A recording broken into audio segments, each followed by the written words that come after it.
आपण ना आता जाऊया पोलीस स्टेशनला आणि युवीला घेऊन येऊया. तुम्ही चला चला आपल्या लवकर वकिलासोबत जाऊया. मला बोलू तर ते सगळ्या गोष्टी होऊ देत नाही एकदा.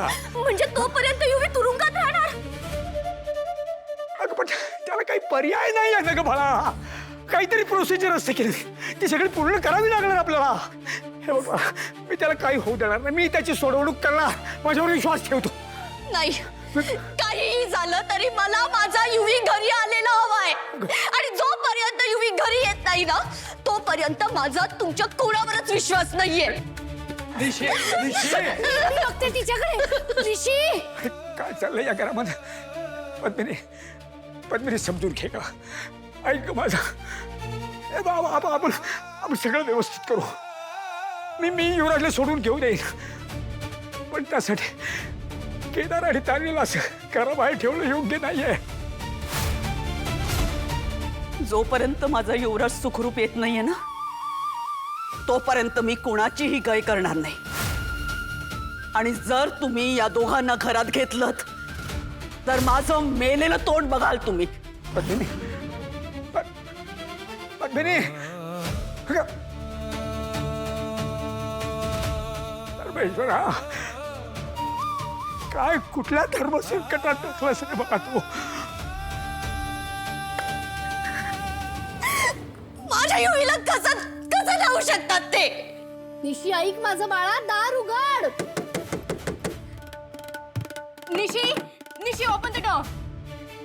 निशी, युवीला काही होणार नाही, ट्रस्ट मी. निशी, निशी हे बघ, स्वतःला त्रास करून घेऊन काही होणार नाहीये. तू तू तू दार उघड. निशी आम्ही आहोत तुझ्या बरोबर, नको काळजी करू. काय काळजी करू नको काकू? का काळजी करू नको? तुमचा नवरा कामानिमित्त बाहेर गेलाय आणि माझा युवी आहे ना तो जेल मध्ये गेलाय. तुमचा नवरा येईल कधीतरी, माझा युवी कधी येईल? अगं हो बाळा, भाऊजी म्हणालेत ना ते काहीतरी करतील, पण ते नक्की करणार. त्यांना ना फक्त तारिणी आणि केदारचीच पडलीये. तारिणी आणि केदारने दया पप्पांच्या मनात इतकं काही भरलंय ना की त्यांना माझा युवी चुकीचाच वाटतो. निशी, अगं भाऊजी दाखवत नसले तरी त्यांना काळजी आहे युवीची. युवीच्या वागण्यामुळेच ते आजारी पडले यावरून आपल्याला कळायला हवं ना. त्यांना युवराची काळजी नसती तर त्यांना काही झालंच नसतं ना. काकू, मला ना आता कुणाचंही ऐकायचं नाहीये. प्लीज, मी तुम्हाला रिक्वेस्ट करते, मला एकटीला राहू द्या. ओके, आम्ही जातो इथून. आम्ही जातो इथून.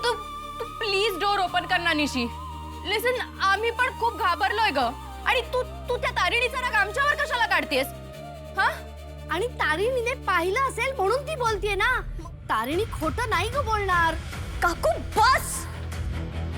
तुम्ही अजूनही तिचीच बाजू घेताय. तुम्हाला तारिणीला कधीच चुकीची वाटत नाही. निशी आणि युवी नेहमी चुकीचे असतात. लिसन निशी, निशी, मी तुझ्या आणि युवीच्याच बाजूने आहे. ओके, हे बघ, तारिणी जे काही वागलंय ना ते खूप खूप चुकीचं आहे. आय नो, पण त्यासाठी तू स्वतःला का त्रास करून घेतेस? हा, युवीला आपली गरज आहे निशी. तू प्लीज दार उघड.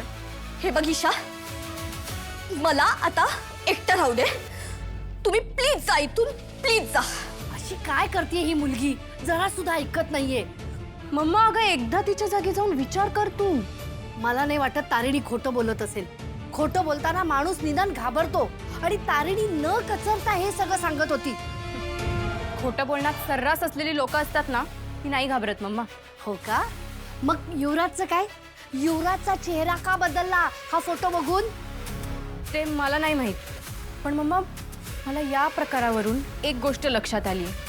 तारिणी आणि केदारला हलक्यात घेऊन चालणार नाही. त्या दोघांपासून पण सावध राहायला हवं.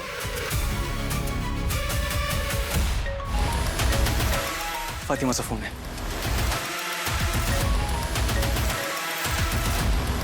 बोल. बॉस, कमांडरला डिपार्टमेंटमधून एक इन्फॉर्मेशन मिळाली, ती खरी आहे का? खरंय. जे मॅडमनी युवराजला उचललंय. हो, पण बॉस तुम्ही घरीच होतात ना? हो, आम्ही घरीच होतो. म्हणजे तुम्हाला आयडिया होती बॉस? आम्हाला काहीच माहित नव्हतं. पण असं कसं उचलू शकतात बॉस ते? नाही म्हणजे आपल्याकडे ठोस पुरावा नसताना ते दयानंद खांडेकरच्या मुलाला कसं उचलू शकता, नाही का? त्यांनी पुरावा उभा केला. माझ्या स्टेटमेंटवर उचललंय त्यांनी. तुम्ही पाहिलंय कधी? या घरात किंवा युवराजच्या बरोबर कुठे? नाही नाही नाही, याला घरात सुद्धा पाहिलेलं नाही आणि युवराज सोबत सुद्धा नाही पाहिलेलं ते. तू सांग, तारिणी अगं बघ आणि सांग ना काय ते. पाहिलंयस का? हो. मी बोललो होतो ना, अहो त्यांचा कायदाच वेगळा आहे, त्यांची कलमच वेगळी असतात बॉस. हो, इतके दिवस फक्त ऐकून होतो, पण आज प्रत्यक्ष पाहिलंय. बॉस पण तुम्ही स्टेटमेंट दिलं तर मग घरी काय परिस्थिती आता? बॉस आम्ही दोघंही आता घराच्या बाहेर होतो. काय? पद्मिनी काकूंनी हकललंय आम्हाला घरातून. पर बॉस ये गलत आहे ना. तो युवराज क्रिमिनलच आहे आणि त्याची शिक्षा तुम्हा दोघांना का? हा, तो आपल्यासाठी क्रिमिनल आहे. त्यांच्या नजरेत तो क्रिमिनल नाहीये, त्यांच्या नजरेत तो त्यांच्या स्वतःचा मुलगा आहे. आणि कुठलीही आई स्वतःच्या मुलाबाबतीत अशी काहीतरी गोष्ट घडली तर अशीच रिॲक्ट होईल ना. पण मग बाकीच्यांनी थांबवण्याचा प्रयत्न नाही केला का त्यांना? थांबवलं ना बाबांनी, चेतना काकूंनी त्यांना समजवायचा खूप प्रयत्न केला, पण गोष्ट जर आपल्या पोटच्या मुलावर आली असेल ना तर काय करणार आहे हे काही. हे बघा, तुम्ही दोघं ना टेन्शन अजिबात घेऊ नका. तुम्ही काय करा, सरळ डेनवर निघून या.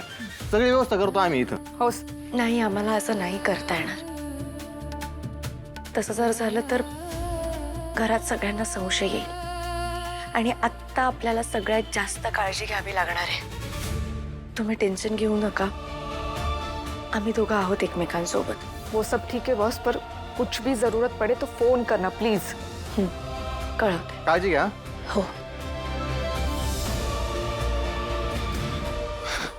बॉस मला नाही वाटत की काकू दार उघडतील आणि कोणाला उघडू देतील. एक तर कौशिकी ताई पण नाहीये त्यांची समजूत काढायला, आणि त्या बाकी कोणाचं ऐकणार सुद्धा नाही आता. पण त्यांनी दार उघडावं अशी अपेक्षा नाहीच आहे माझी. पण मला निशाची खूप काळजी वाटते. हळवी रे ती, तिला एकटीला या सगळ्या गोष्टी नाही हँडल करता येणार. आणि आत्ता ह्या अशा वेळेला मी तिच्या सोबत असायला पाहिजे. तिला या अशा परिस्थितीत एकटं नाही सोडू शकत मी. काय करू आणि युवीला या सगळ्यातनं बाहेर काढू? मला ना कळतच नाहीये. मी काय करू? मी युवीला कसं बाहेर काढू? त्याला बाहेर काढायला हवं. तो तिथे राहता कामा नये, जेलमध्ये नाही राहायला पाहिजे. मी काहीतरी करायला पाहिजे. काय करू? काय करू? मी मम्माला फोन लावते. मम्माला विचारते. मम्मा नाही, नको. मम्मा माझ्याच बाजूने बोलेल. ती युवीला काही बोलणार नाही, पण बाकी घरातले सगळे त्यालाच दोष देतील. म्हणजे युवीची चूक आहे, त्यानेच काहीतरी केलं असणार. नाही, मी मम्माला आता नाही सांगू शकत. काही करून आजच्या दिवसात काहीतरी घडायला हवं. माझं युवी बाहेर यायला हवा. तो नाही राहायला पाहिजे तिथे जेलमध्ये. काय करेल तो जेलमध्ये? I am so sorry. मी काहीच करू शकत नाहीये तुझ्यासाठी. मला काही करून माझं युवी बाहेर हवाय.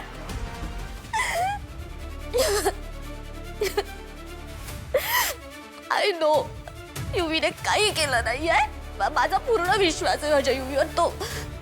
तो येणार, बाहेर येणार, कारण त्याने काहीच केलं नाहीये ना. तो येणार.